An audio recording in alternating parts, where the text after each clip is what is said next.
Laura. Buenas tardes, doctora.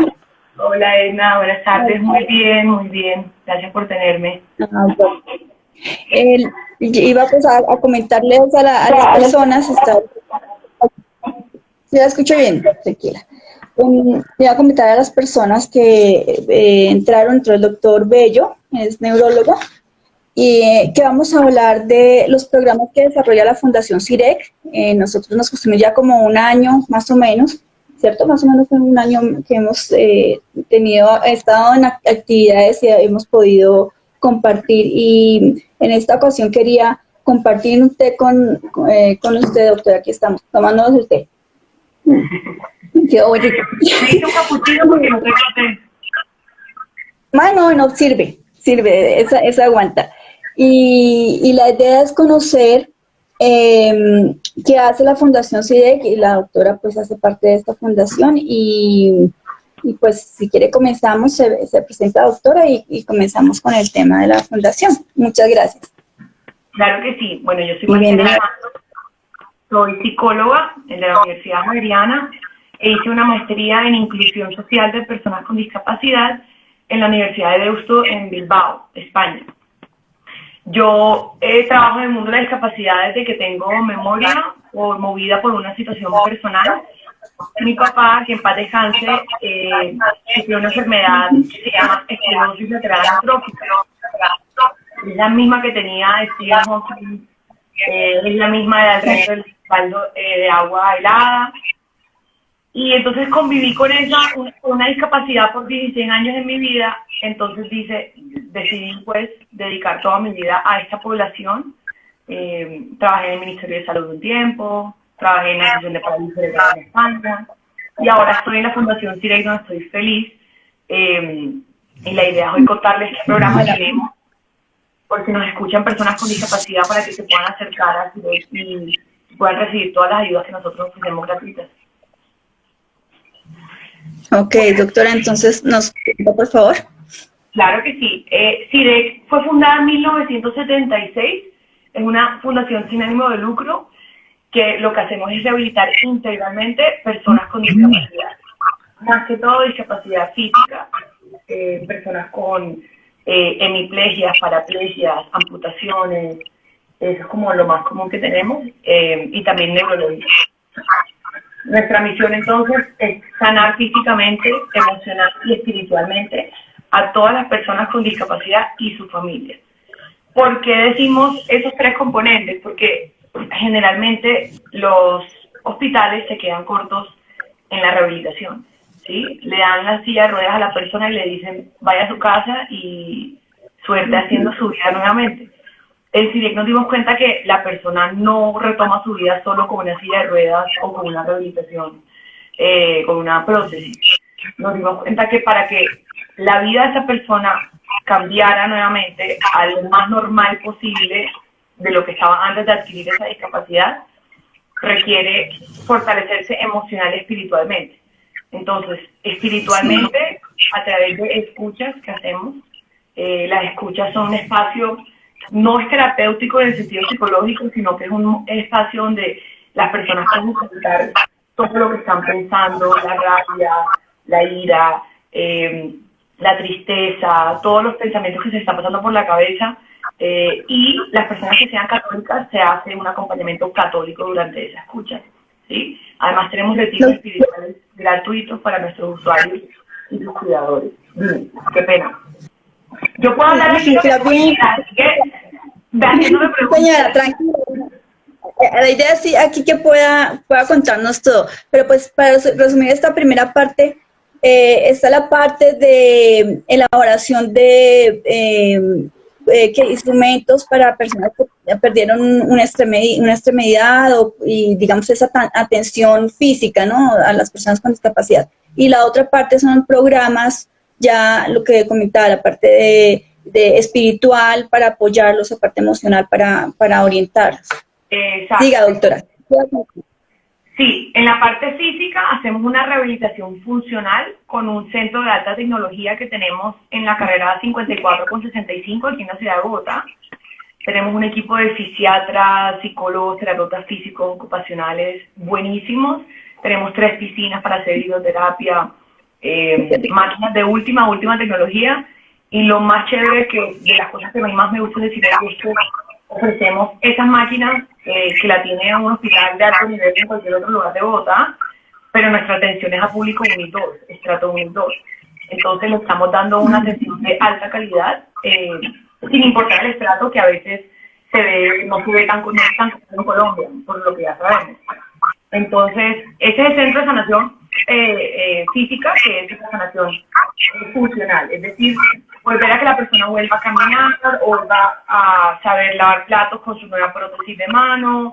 Sí, tenemos un centro totalmente especializado en salud, tenemos convenio con todas las ARL y tenemos convenio con varias EPS aquí de Colombia. Entonces, nos llegan pacientes de todas partes del país y también tenemos un plan padrino que es para los pacientes que no están cubiertos por el sistema de salud porque no están afiliados. Nosotros primero pues intentamos hacer todo a través de la ley, porque digamos las prótesis y todo lo de rehabilitación funcional está cubierta por las EPS, por el sistema obligatorio de salud, ¿sí? Pero mucha gente a veces no lo sabe. Pero algo pasó. Ya estamos. Ya, doctora. Listo. Entonces, en este plan padrino lo que hacemos es donarle prótesis o silla de ruedas a los pacientes que no tengan cobertura, ¿sí? Generalmente son víctimas de conflicto armado, de minas antipersonales, personas de muy, muy escasos recursos que ya han intentado por todos los medios legales obtenerlo y por A, B o C no han podido. Nosotros apadrinamos el tratamiento. Por ejemplo, tenemos una persona que, no sé si ustedes se acuerdan, la bomba del Andino, Pilar Molano. Sí. Ella sobrevivió a la bomba y pues perdió su pierna. Y le hicimos toda la rehabilitación y la prótesis gratuitamente en CIREC. Y ella ahorita les cuento un poquito cómo hacemos la rehabilitación emocional. Ella ahora es speaker y puede dar su charla a nivel nacional, ¿sí? Bueno, entonces volviendo, ya terminamos el componente físico. Con el componente espiritual ya les comenté que tenemos centros de escucha y tenemos retiros espirituales. Y ahora viene la rehabilitación emocional, ¿sí? ¿Cómo sanamos esa persona, la psique de esa persona, para que se reconozca como una persona con discapacidad? Muchas de las personas que nos llegan son discapacidades adquiridas, ¿sí? Por un accidente laboral, por un accidente de tránsito, por una enfermedad. Es más común de lo que uno cree que uno adquiere una discapacidad, ¿sí? A cualquiera le puede pasar. No nos vayamos muy lejos. Daniel Álvarez, una complicación de la salud, ahora es una persona con discapacidad. Entonces, estas personas llegan y tienen que asimilar ese duelo de esa nueva condición de vida. Y ahí es cuando nosotros lo que hacemos es formamos a esa persona, potenciamos y generamos inclusión. ¿Cómo lo hacemos?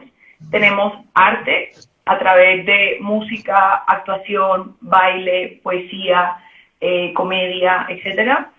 Tenemos deportes, entonces tenemos un equipo de fútbol de amputados, tenemos paracycling, el equipo de natación y de tenis.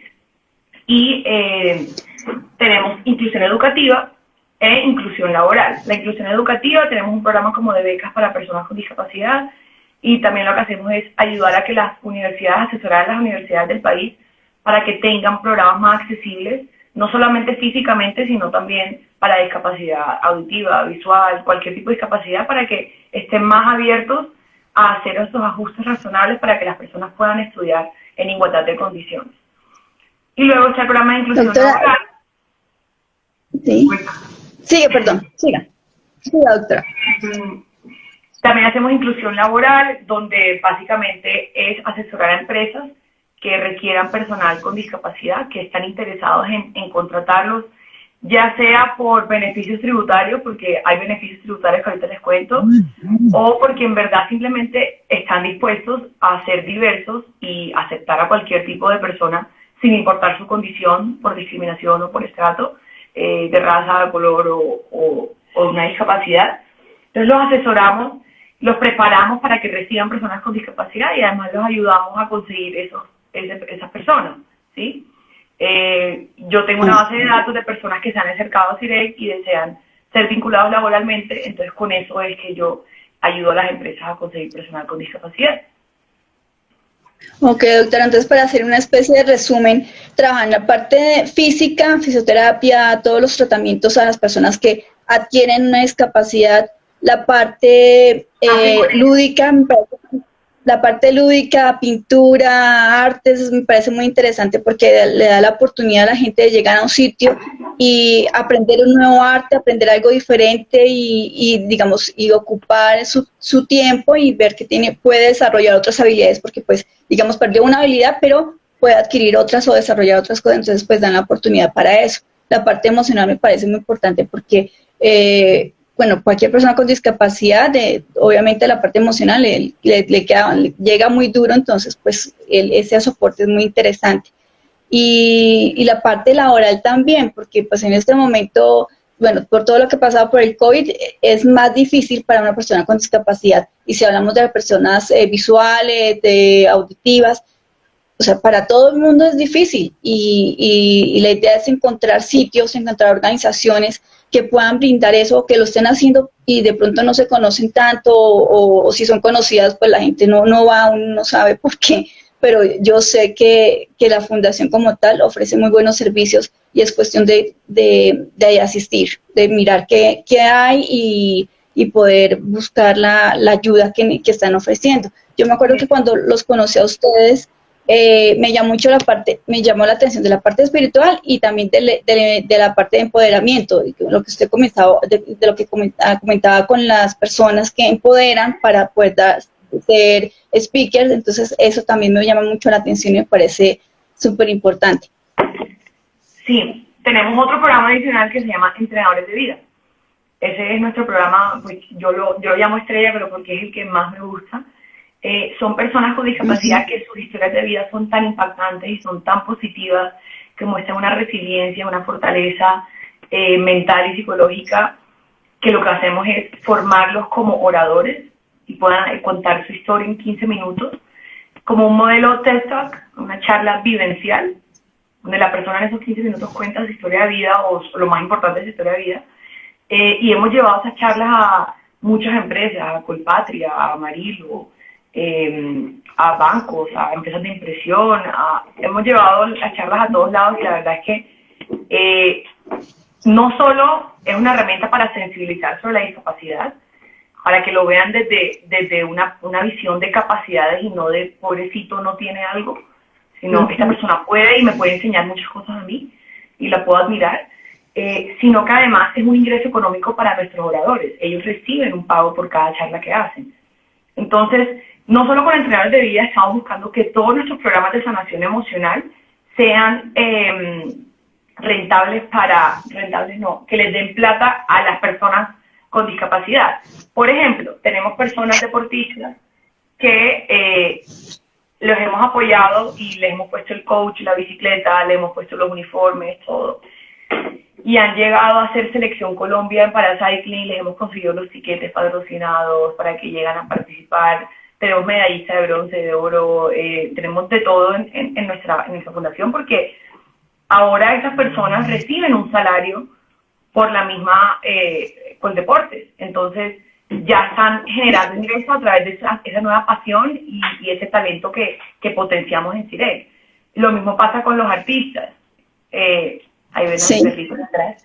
Los artistas, los que llegan a un nivel musical o de baile o de canto bastante alto, hacemos un show una vez al año donde ellos muestran ese talento y por ese show también pagamos por los ensayos y por hacer el show, ¿sí? Entonces es una manera de uno mostrar las capacidades de las personas con discapacidad y además generarles ingresos. Eso es inclusión. Inclusión es que puedan participar en igualdad de condiciones que el resto de la población, ¿sí? Lo que tú decías, doctora, en el momento del COVID, por lo que estamos pasando la mayoría del país, del mundo en este momento, es la situación que viven muchas personas con discapacidad día a día, ¿sí? No pudieron caminar más, por A, B o C, se quedan encerrados en su casa.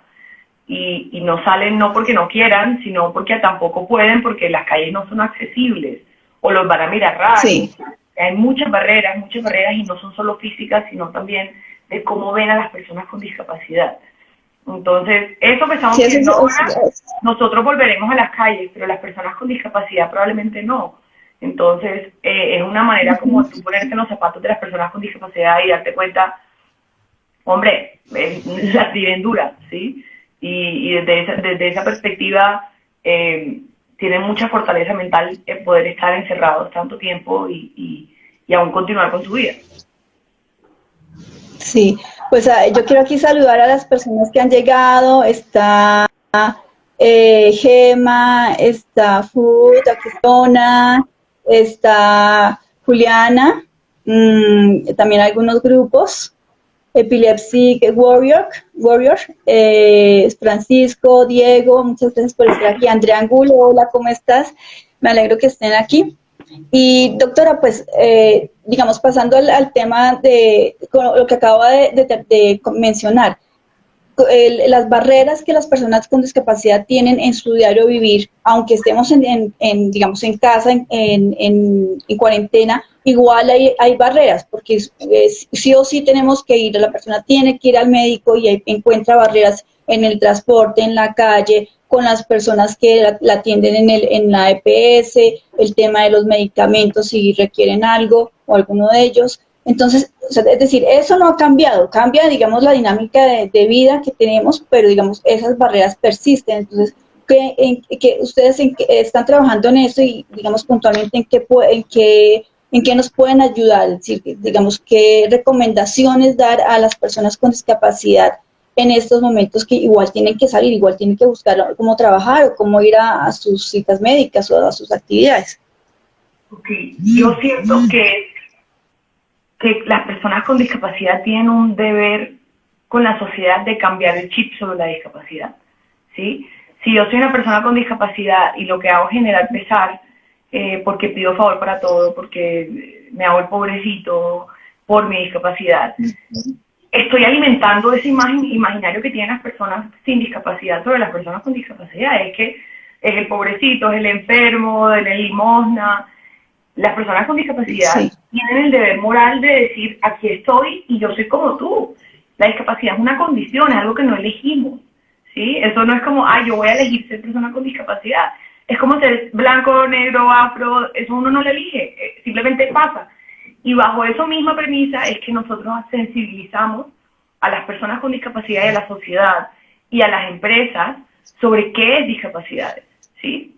Y bajo la premisa de una visión de capacidades. No nos enfoquemos en qué no puede hacer esa persona, sino en qué puede hacer. Yo tengo un conductor, tenemos un usuario en Chile que es un conductor de taxi y no tiene manos. Maneja con los pies. ¡Wow! Entonces, esas limitantes las tenemos aquí, por nada más, ¿sí? Tengo un pintor que pinta sin brazos, pinta con la boca. Tenemos de todo, he conocido casos increíbles, tengo futbolistas sin piernas, entonces no creas que yo también, y eso que yo estoy cercana al mundo de discapacidad desde hace más de 16 años, yo también he roto esos esquemas, pero la única manera de romperlos es conociendo estos casos. Entonces en CIDEC lo que hacemos es visibilizarlos a través de eventos, a través de charlas, a través de actividades de sensibilización. Hacemos algo en la asesoría de inclusión laboral para empresas, hacemos una sensibilización muy divertida y es, está la típica de simular una discapacidad, entonces les tapo los ojos, les doy el bastón guía, les llevo silla de ruedas y les digo, vayan a tomarse un café y vuelvan. No pueden, se caen en mitad del camino, se tropiezan con sillas que la gente deja cansada. Hasta que uno no se ponga en sus zapatos, uno no va a entender lo que verdaderamente es una discapacidad. La más divertida o la que más me gusta hacer es, les tapo los oídos a las personas con tambores y luego con audífonos y les digo, entra a una reunión y entiende lo que están diciendo. Y así, claro, los compañeros intenten hacer lengua de señas, escribir, lo que sea, la barrera existe, ¿sí? Pero la barrera más grave y la que a mí me parece que es la que más podemos cambiar fácilmente es la barrera actitudinal. Es como que es la más importante de pronto, doctora, es decir, si hay una física, por lo que hablaba de un accidente, y pues si uno va a sentirse, o sea, incompleto, o sea, la persona va a sentirse incompleta porque toda su vida ha tenido todos sus miembros, ha estado bien, pero llega a una discapacidad de estas, mucha gente pues se le acabó el mundo supuestamente, pero el tema es mental de ellos mismos, como o sea, la persona con discapacidad y también su entorno, la familia y donde se empieza, donde estaba viviendo, o sea, como estaba viviendo, entonces como cambiar esa mentalidad y lo que usted decía es cosa interna, es de aceptarse y ver que pues hay otras formas de desarrollar una vida, ¿no? De tener capacidades, de vivir una vida diferente. Mira, Y aquí aprovecho para saludar a Kiana, está Sebastián, en fin, hay varias personitas. Siga, por favor. está diciendo que en CIREC no vemos eso como el final de la vida o que mucha gente a veces ve eso, ve esa situación. Para nosotros es el renacimiento de esa persona. Y cuando, desgraciadamente, es así, pero hasta que uno no esté confrontado a una situación cercana a la muerte o una situación donde uno pierda algo o alguien, uno no se da cuenta el verdadero significado de las cosas sencillas de la vida, como bajar una escalera, o un abrazo, o poder firmar tu nombre, ¿sí? O que no te miren feo, es algo tan sencillo como eso. Y ahí es cuando uno vuelve a nacer, después de que uno tiene una discapacidad o pasa por un momento traumático y uno dice, ok, la vida es de colores y antes no lo veía tanto, ¿sí? El tema de la accesibilidad, las barreras de actitudinales, te doy un ejemplo. Yo puedo salir en mi silla de ruedas, digamos que hay rampa en mi edificio, hay rampa en el andén, todo, y llega el momento de montarme en mi silla de ruedas. Y si el bus no es accesible, listo, hay una barrera física. Pero si las personas alrededor se quedan mirándome con pesar y no me ayudan a subir, o el conductor no frena y da un tiempo más para que yo pueda subir, ahí está la verdadera barrera, ¿sí? Y por eso es que yo digo que la actitudinal es la más importante porque es la más fácil de cambiar en cuanto depende de cada uno de nosotros. No depende del gobierno, no depende de que hagan ascensores, de que hagan rampas, no, depende de cómo tú tratas a una persona con discapacidad. A mí siempre me dicen, ¿cómo le digo? Yo, llámalo por su nombre, así como haría con cualquier otra persona, ¿sí? Algo tan sencillo como eso, pero uno le teme a lo que desconoce. Y bajo esa misma ignorancia es que uno termina siendo atrevido, preguntas cosas que no son, hace comentarios como el mochito, el cieguito, corren a ayudar sin preguntar si necesitan ayuda. Todo eso es lo que discapacita a una persona con discapacidad, ¿sí? El trato. Sí, doctora, entonces, las barreras que estaba comentando, actitudinales, no es solamente la persona con discapacidad, porque hay muchas personas que están viviendo bien, o sea, viven su vida bien, normal, sino son las personas funcionales que tenemos, muchas personas. Vemos una persona con discapacidad visual, no, le va a dar la mano un miércoles, no, o sea, no puedo hacerlo, o sea, o la forma de comunicarse con alguien que digamos, con pérdida de audición, entonces yo cómo voy a decirle algo, cómo le voy a, entonces es cuestión que nosotros aprendamos lengua de señas, aprendamos braille, mientras que tú tengas la disposición de comunicarte, tú te haces entender. Cuando tú viajas a a otro país donde no hablan tu idioma, uno se hace entender dónde queda el baño, dónde queda el bus, uno se hace entender, es el querer, ¿sí me entiendes? Esa es la barrera actitudinal. El no solamente ayudar, es tratarla como una persona igual que yo, como tú. Que a veces, pero eso viene de la culpa del modelo médico de la discapacidad, que se considera que la discapacidad es algo médico. Y no, es una condición biopsicosocial.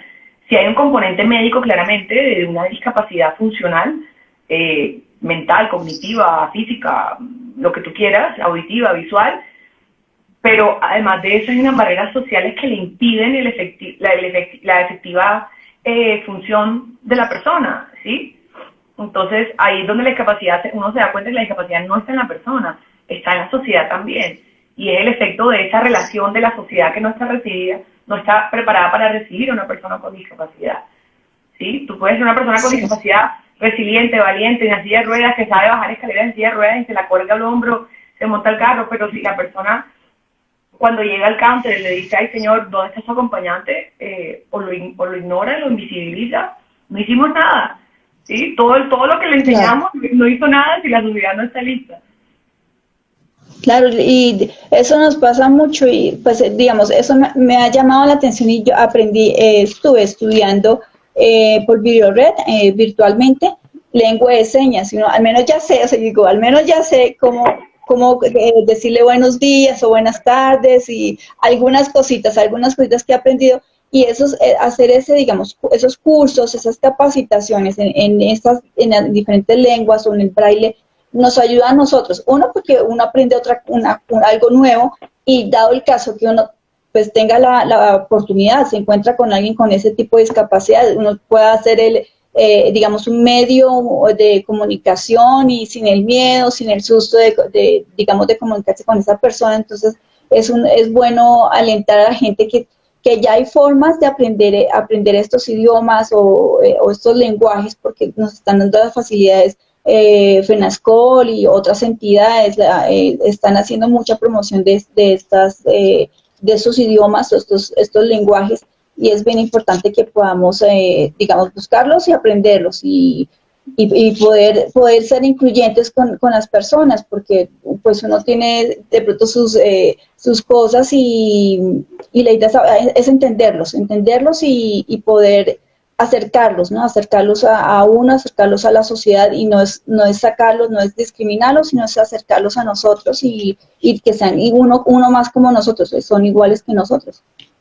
Sí, exacto. Es pasar de la exclusión al respeto y luego a la aceptación de esa persona que está al frente mío, y reconocerla como una persona, ¿sí? No como alguien diferente a mí, sino que es una persona como yo.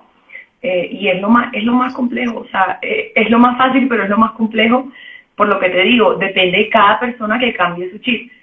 La siguiente generación que viene, la que está en el colegio en este momento, ya está estudiando con compañeros que tienen discapacidades, por la ley que salió de educación inclusiva.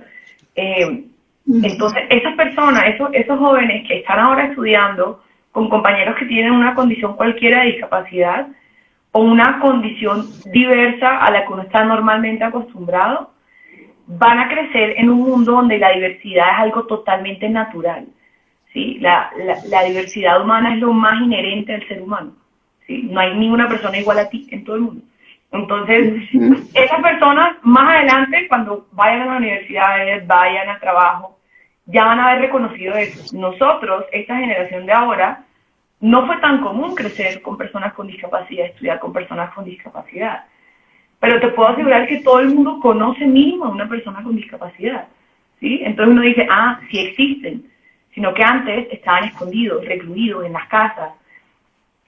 Antes no se hablaban de las discapacidades invisibles, una discapacidad mental o psicosocial, una persona con un trastorno bipolar, una ansiedad, una epilepsia. Antes no se hablaba de eso. Hoy las personas pueden decir, yo tengo una discapacidad mental, y todavía es la discapacidad que a las personas más les cuesta reconocer, porque el escrutinio social es muy fuerte todavía. Tú dices, tengo una esquizofrenia, y como si fueras un loco. Entonces, las discapacidades invisibles también son un reto social bastante alto, porque hay poco empoderamiento de la población por ese tipo de discapacidad. En comparación claro, porque claro, porque los que son visuales, física, múltiple, pues ya se conocen, uno ve a la persona, pero en las invisibles como la psicosocial, pues a uno lo ven normal, a la persona la ven normal y no tiene, pues vive su vida, pero llegan los bajonazos, o sea, la depresión, o tiene, digamos, sus tiempos de esquizofrenia, y si uno no conoce esos temas, ¿cómo va a tratar a la persona? O como si no conoce, digamos, o la teoría, o, digamos, o no comparte con ellos, es muy difícil ponerse en sus zapatos y poderlo tratar como debería ser, ¿no? O sea, normal, o sea, pues está pasando por un momento difícil, es una persona bipolar, entonces uno tiene que aprender cómo manejar esta situación, y es cuestión de, digamos, yo creo que de estudiar y también compartir con la gente y darse la oportunidad. Yo he tenido la oportunidad de conocer personas sordociegas, personas en silla de ruedas, en muchas actividades, y eso no le abre los ojos. O sea, como decía la doctora, sí hay en todas partes, o sea, sí está la gente y está saliendo, se está visibilizando, y me ha tocado ayudar a la persona en la mano, que coloque su mano en mi hombro para caminar, por ejemplo. Yo no sabía eso, o sea, nunca me ha pasado eso, y llevé a una persona y he estado así. Entonces uno dice, son normales, sino simplemente es como adecuarse a ellos, a su estado, y seguir adelante con ellos. Y también lo que es el cambio la terminología, o sea, como decía al principio, no pobrecitos, sino son personas con discapacidad, pero tienen comportamientos y tienen su vida como normal, y la parte psicosocial, o la parte mental, que es aceptar a la persona y orientarla, ¿no? Ayudarle a que pueda tener una vida normal, ¿no? De eso se trata. Yo sueño con que en Colombia podamos llegar al nivel con el que están en España, en Estados Unidos, donde las personas con parálisis cerebral trabajan, ¿sí? Aquí eso es inconcebible. Son cuidados por sus papás hasta que se mueran. Allá trabajan. Si la persona puede espabilar, con eso puede trabajar. ¿Sí? Le buscan un trabajo de acuerdo a su condición. Es valorar cada capacidad de cada persona que tenemos al frente. Son personas que allá en España, cuando yo trabajé en la ASPACE, vivían en una residencia, ¿sí? No vivían con sus papás, vivían en una residencia de personas con parálisis cerebral. Tenían un equipo, obviamente, de apoyo que les ayudaba a cambiar de posición, a comer, todo, pero íbamos a tomarnos un café, íbamos al parque, salíamos a todos lados. Ellos manejaban sus sillas de ruedas eléctricas como podían, hay otros que necesitaban ser empujados, otros que caminaban. Yo decía, nos íbamos de vacaciones, hacíamos paseos, y yo digo, qué locura que en Colombia todavía estemos pidiendo que acepten a las personas con discapacidad, mientras que, o que las respeten, y allá ya están totalmente incluyentes. Entonces, ese es mi granito de arena a este país, y es aumentar esa inclusión de las personas con discapacidad y esta población en el país, porque hay mucho por hacer. No significa que sea imposible, sino chévere. ¿A quién no le gusta un reto? Claro que sí. Le agradezco por atenderme, por haber aceptado la invitación para tomarnos este té en Familias Púrpura, y le agradezco mucho por contarnos lo que hace la Fundación CIDE, porque no se queda solamente la parte física, sino tienen más programas, y eso es importante que la gente los conozca. Y creo que tienen Instagram, Fundación CIDEC, y las pueden encontrar también en Facebook, y para que conozcan sus programas y se acerquen a los que necesiten estos programas. Yo creo que vamos cerrando, porque yo estoy midiendo el tiempo acá. Entonces, le agradezco, doctora, le agradezco a todos los que están siguiéndonos. Muchas gracias por asistir. No sé si, doctora, una reflexión final sobre el quehacer o lo que usted realiza en este momento como la Fundación CIDEC, y una invitación para las personas con discapacidad. Bueno, nada, en la Fundación CIDEC trabajamos por y para las personas con discapacidad y sus familias, y no queremos ser los únicos en esto, sino que también es la labor de la sociedad incluir a esta población y los tratos que sean igualitarios a como cualquier otra persona. Como les comenté, tenemos programas gratuitos totalmente para personas con discapacidad. Tenemos arte, deporte, educación, inclusión laboral, entrenadores de vida, que son las charlas. Cualquiera que desee, esté interesado en una persona con discapacidad, o si ustedes conocen a una persona con discapacidad, compártanle este dato. Nos pueden seguir en @Fundación CIDEC o en www.cidec.org. Igual este video me imagino que va a quedar publicado, Edna, no sé. Entonces ahí podemos escribir nuestras páginas para que nos puedan escribir si están interesados en alguno de estos. Ok, le agradezco mucho, doctora, gracias por explicarnos, por compartirnos sus puntos de vista, y el tema de discapacidad, que afortunadamente está siendo muy tenido en cuenta para en las políticas de Colombia. En este momento está visibilizándose mucho, entonces eso es bueno para mucha gente, yo creo que para todos. Así que le agradezco mucho, gracias a todos los que asistieron. Gracias. Vamos cerrando tomémonos un té, yo me tomo el último. Ya me Y acabé. cerramos. Ay, es que me da mucha sed por estar aquí comentando. Le agradezco, doctora Marcela, muchas gracias y hasta la próxima. Vale, Gracias a todos, muy amable. Chao, Bueno, chao. hasta luego. Chao.